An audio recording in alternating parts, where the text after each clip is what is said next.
हम आपको बताएंगे कि आज के बाजार का मूड माहौल कैसा है, खबरें कौन कौन सी हैं और उसका इम्पैक्ट मार्केट के ऊपर होगा क्या। लेकिन आज की चर्चा की शुरुआत हम एक बेहद महत्वपूर्ण खबर के साथ करने जा रहे हैं और ख़बर ये है कि एग्री वायदा को लेकर कई बार रिपोर्ट आई है, कई बार इसके ऊपर स्टडी हुई है। अब एक ताज़ा रिपोर्ट आई है तेल तिलहन को लेकर, ऑयल सीड और ऑयल के डेरिवेटिव मार्केट को लेकर एक रिपोर्ट आई है और ये रिसर्च रिपोर्ट है बिमटेक की, Birla institute of management and technology की। और इस रिपोर्ट में क्या क्या बातें कही गई हैं फ्यूचर ट्रेड को लेकर, ये हम बताएंगे आपको, और साथ ही उसका इम्पैक्ट हुआ क्या है। तो बिमटेक ने अपनी रिपोर्ट में ये कहा है कि तेल तिलहन वायदा पर रोक के बाद, मतलब पर्पस ये था वायदा रोकने का कि दाम यहाँ पर घटे, लेकिन बिमटेक की रिपोर्ट कहती है कि तेल तिलहन वायदा पर प्रतिबंध के बाद खाद्य तेलों के दाम बढ़े हैं और न सिर्फ दाम बढ़े हैं बल्कि होलसेल और रिटेल प्राइस के बीच गैप भी बढ़ा है, मतलब फ़र्क भी बढ़ा है। इस पर बात करने के लिए हमारे साथ हैं डॉक्टर परवीना राजीव, डायरेक्टर हैं बिमटेक की, और साथ ही डॉक्टर रुचि अरोड़ा जो कि एसोसिएट प्रोफेसर हैं बिमटेक की। आप दोनों का बहुत स्वागत है। और आप लोगों ने ये रिसर्च रिपोर्ट तैयार की है तो इसीलिए आप लोगों से डायरेक्ट हमने बात करने की कोशिश की है, तो आप लोगों का जुड़ने के लिए बहुत बहुत धन्यवाद, थैंक यू सो मच। तो मेरा पहला सवाल परवीना जी आपसे होगा कि जब आपने ये रिसर्च किया कि क्या इम्पैक्ट हुआ है फ्यूचर बैन का, तो पहले तो आप हमें ये बताएं कि क्योंकि पर्पस ये था कि फ्यूचर बैन से मार्केट में अनावश्यक तेज़ी को रोका जा सकेगा, क्या ये पर्पस सॉल्व हुआ?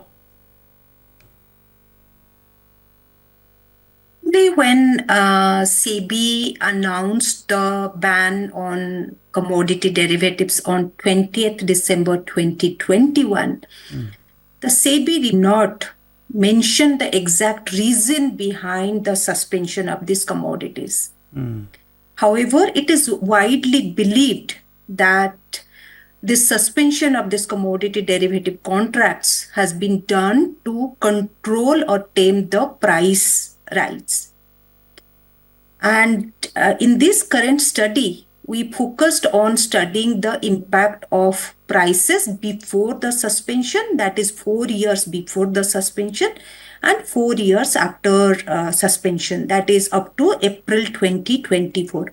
We have conducted the study starting from January 2016 till April 2024. And we have analyzed that the price, the wholesale price, as well as the retail price for soya oil, soybean, mustard oil, and mustard seed, the wholesale price has gone up in the post-suspension period as compared to the pre-suspension period. Same is the case, that is, the retail price also has gone up in the post-suspension period as compared to the pre-suspension period. And interestingly, the retail price increase in the suspension period in all these three categories is much higher as compared to the pre-suspension period. So if the suspension was undertaken to control the inflation, food inflation and edible price inflation, it has not affected.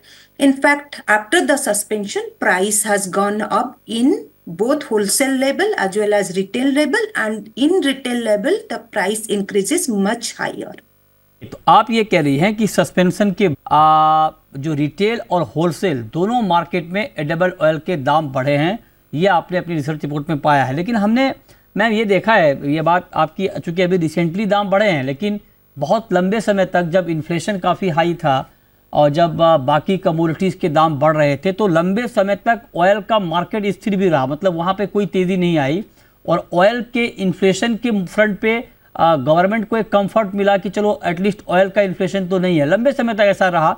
अब चूंकि हाल में duty बढ़ गई 20% की, तो उसका impact हमने देखा, ग्लोबल प्राइस बढ़ गए, उसका इम्पैक्ट हमने देखा। तो आपको नहीं लगता कि लंबे समय तक मार्केट के स्टेबल रहने में फ्यूचर बैन का कोई रोल रहा होगा?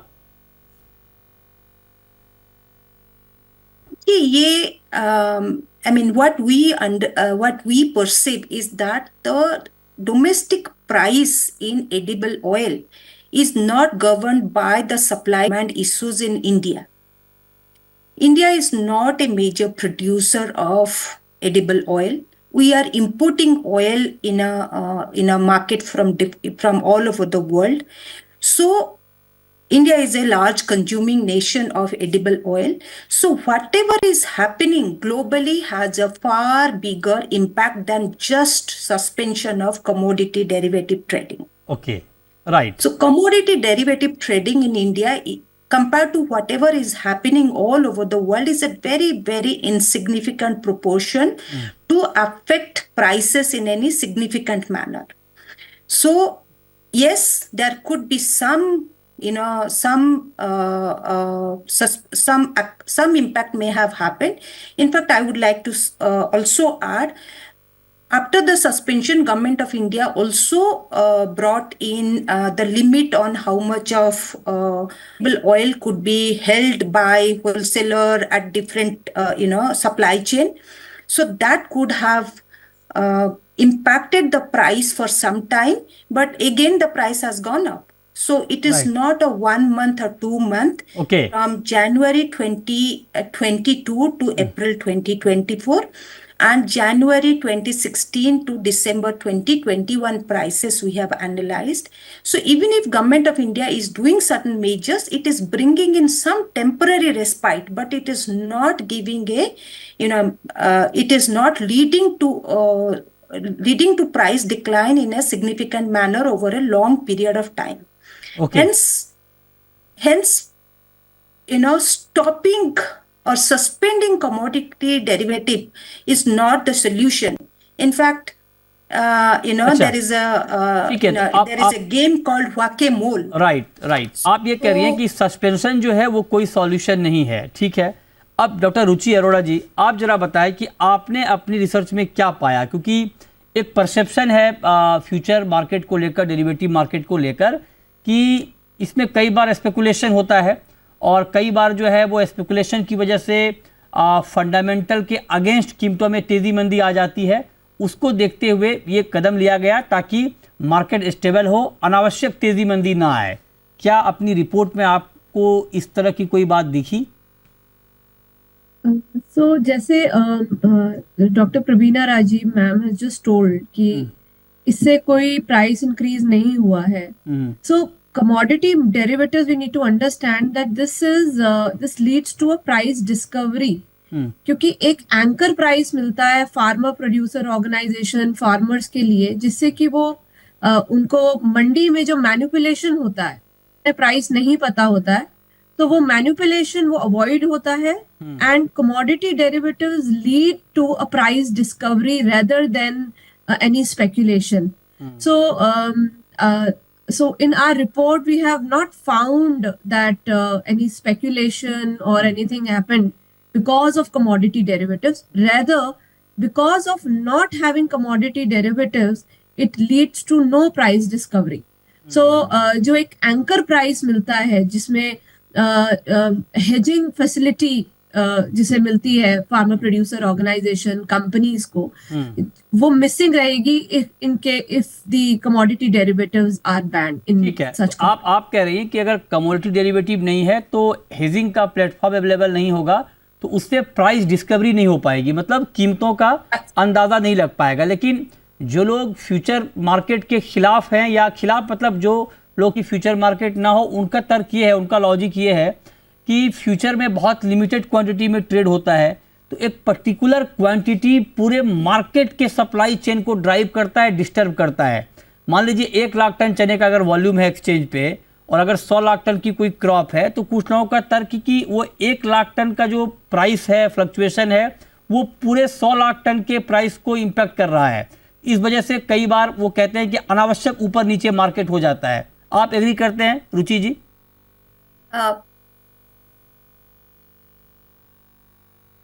रुचि ma'am? I think ma'am wants to add something. Yes, ma'am. जी doctor Praveena ma'am, yes. So देखिए, एक मार्केट, मैं आपको एक हिस्टोरिकल एग्जांपल दे रही हूँ। जो हमारे ग्लोबल कमोडिटी एक्सचेंजेस जो है वो 1840 से शुरू हुए हैं। Chicago Mercantile Exchange, CBOT, even Bursa Malaysia, Tokyo Exchange. These are very, very old exchanges which are offering commodity derivative contracts. So when India has started this commodity market, commodity derivative trading through organized exchanges, we started in the year 2003 when this national multi-commodity exchanges came into picture.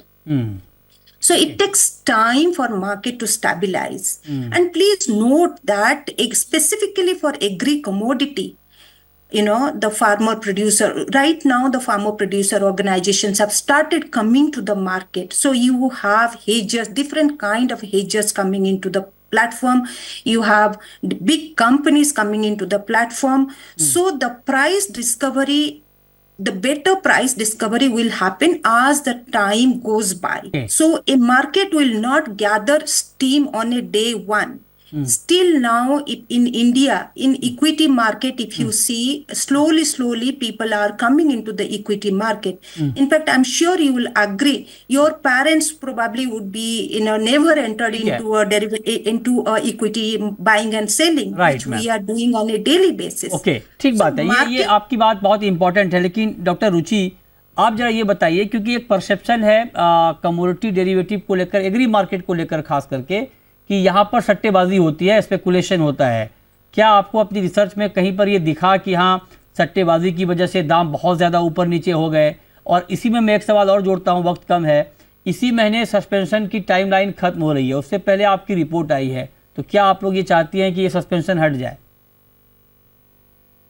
देखिए, हमें अपनी research में we have not found any kind of speculation happening in the commodity market. Rather जब हमने financial farmer producer organisation के कई लोगों से बात करी या फार्मर से बात करी, जो उनके रिप्रेजेंटेटिव है उनसे बात करी, तो हमें ये पता लगा वो कितनी परेशानी में है, जिसकी बिकॉज जो मंडीज हैं वहां पे कितना मैनिपुलेशन है, उन्हें एक प्राइस नहीं मिल पाता। देयर आर ब्रोकर्स जो उन्हें एक तरह से चीट करते हैं प्राइस को लेकर, तो उन्हें करेक्ट प्राइस मिल नहीं पाता है, जिसकी वजह से farmers are suffering because of not having the commodity derivative in that particular commodity, let's say soybean या मस्टर्ड। तो वो ना होने से उनको वो प्राइस नहीं मिल पा रहा जो वो प्राइस हो सकता था, राइट, जो कि कमोडिटी डेरिवेटिव से उन्हें मिलेगा। तो स्पेकुलेशन जैसा तो हमें कुछ रिपोर्ट में ऐसा हमें नहीं मिला है। रेदर प्राइस कमोडिटी के ना, डेरिवेटिव्स के ना होने से परेशानी फार्मर प्रोड्यूसर को फेस करनी। राइट, तो आप ये कह रही हैं कि ऐसा कोई आप लोगों को रिसर्च में मिला नहीं है कोई फाइंडिंग कि इससे कोई सट्टेबाजी हो रही है। इनफैक्ट आप लोग ये कह रही हैं कि इसके अब्सेंस में, मतलब अगर फ्यूचर मार्केट नहीं है, डेरिवेटिव मार्केट नहीं है, तो उसका नुकसान ये हो रहा है कि हेजिंग का प्लेटफॉर्म नहीं मिल रहा है, प्राइस डिस्कवरी नहीं हो रही है, और फार्मर को प्राइस इंडिकेटर नहीं मिल रहा है जिससे वो अपना डिसीजन ले पाएँ कि अभी अपनी फसल को बेचना है या नहीं बेचना है। बहुत शुक्रिया, आगे हम और भी बात करेंगे आप लोगों से। तो डॉक्टर प्रवीणा राजीव जी, आपका बहुत शुक्रिया, और डॉक्टर रुचि अरोड़ा जी, आपका भी बहुत बहुत शुक्रिया हमारे साथ इस खास न्यूज़ पर जुड़ने के लिए। चलिए छोटा सा ब्रेक, तुरंत लौटते हैं।